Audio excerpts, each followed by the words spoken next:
everyone, I am Corinne, also known as the Discerning Reader, and today I'd like to officially present to you my August TBR. It's been forever since I made a TBR video. I still don't know how many books I read a month, and I don't know how many I can read a month versus how many I should plan for.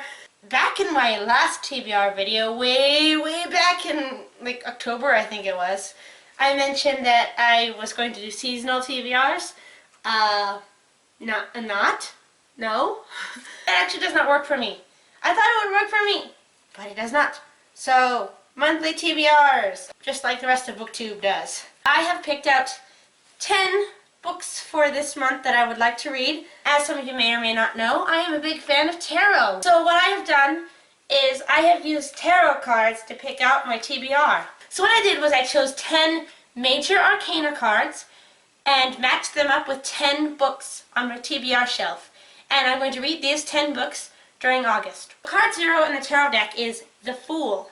And the Fool essentially represents beginnings and the start of a journey and basically like your jumping off point, essentially. It represents, when you're doing tarot spreads, it usually represents yourself. So for a jumping off point type of book, I'm going with The Magician's Nephew by C.S. Lewis.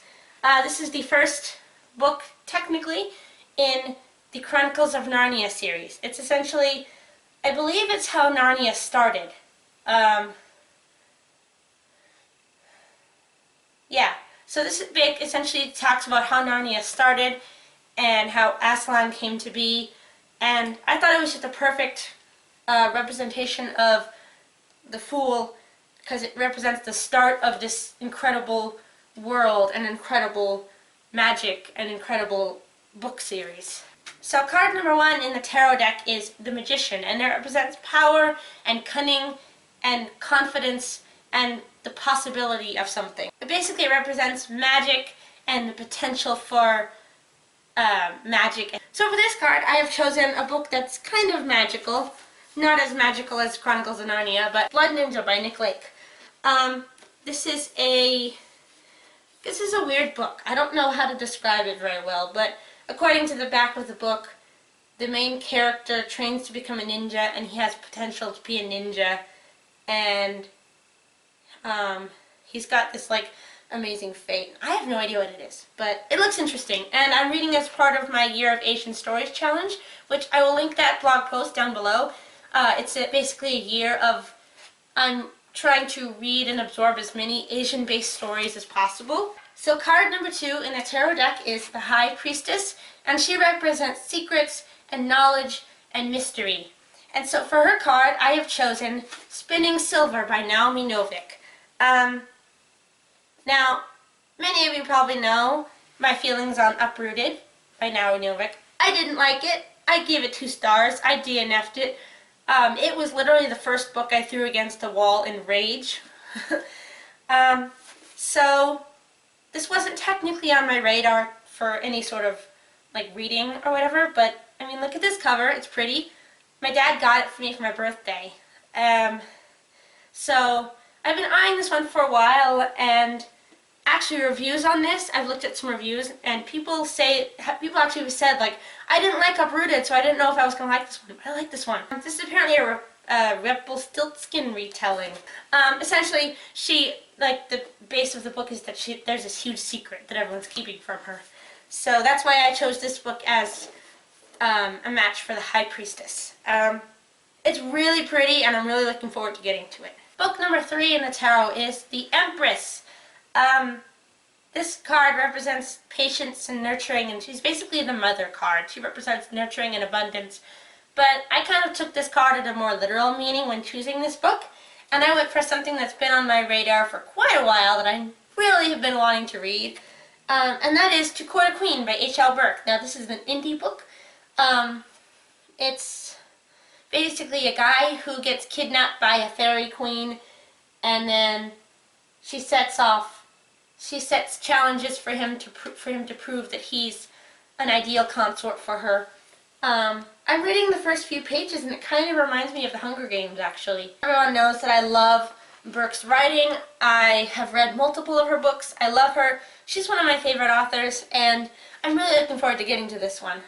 Book number 5 in the tarot is the Hierophant, and this guy represents beliefs and faith and tradition. And I really went with the meaning of tradition for this one. I'm choosing to read Mermaids.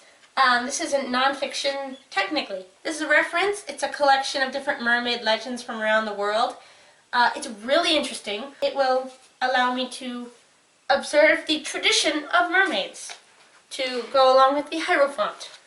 Card number 6 in the tarot is the Lover's card. Now, this card is pretty straightforward. You can take it at face value, essentially. It represents, love. I'm going to go ahead and read Love Struck by Kate Watson. This is an arc I received from a publisher. This cover is so pretty.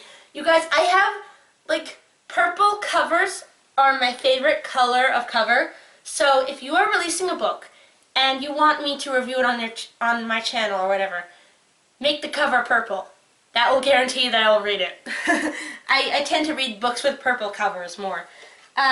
This is a fantasy, a YA fantasy book about, and it's like a Roman retelling about Cupid. It looks really, really cute. I read a few pages when I first got it, and it's like just this cute story with like a touch of magic, and it's just perfect for the Lover's card. Book number 7 in the tarot is The Chariot, and I chose a book to represent this one.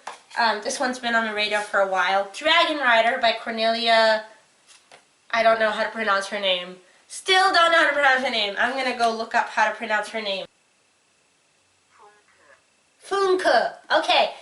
Apparently it's Funke. But basically the chariot represents a journey or going on a trip.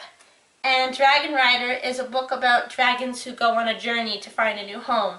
This one is kind of a stretch. I wanted to put this in my monthly TBR because I'm currently rereading this series. So I kind of stretched a little bit and found a tarot card that does kind of fit.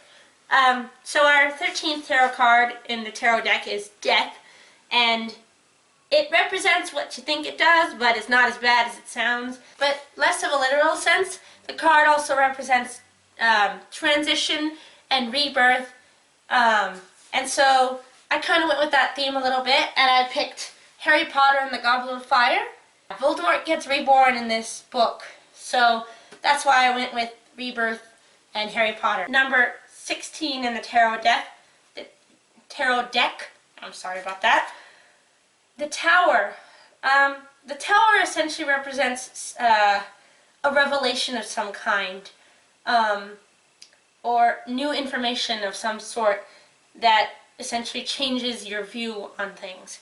So with that one, I went with a book that I've been meaning to read for a while because, number 1, it has my favorite trope of all time. Number 2, or not trope, but concept. Subject, I guess. Subject. Number 1, it has my favorite concept of all time. Number 2, it has fat representation. And I think that's kind of cool because you don't see many books with that nowadays. So I went ahead and went with Real Mermaids Don't Wear Toe Rings by Helen Boudreau. I believe that's how you pronounce it. In this book, we have Jade, who is a 14-year-old girl. She is a little bit chubby, but otherwise her life is pretty normal. She goes to school, except that she's been lying to her friends, and she hasn't gotten her period yet, which is kind of weird because the chubbier you are, the earlier you actually get your period. I'm chubby too, and I got my period at 10. I started getting periods 10 years old.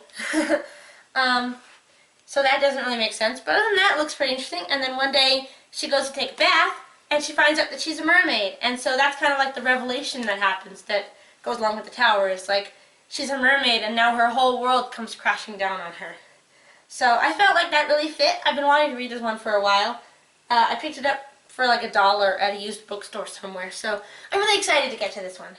So our last book for the month is going to be represented by card number 17 in the tarot deck, the Star. So the Star represents optimism and hope and new beginnings and replenishment, and I knew just the book that I wanted to read that went along with that theme, and that is Haroun and the Sea of Stories by Salman Rushdie. Basically at the beginning of the story, Haroon and his father are essentially trying to get over the fact that Haroon's mother has left, and his father, who is a famous storyteller, has run out of stories to tell.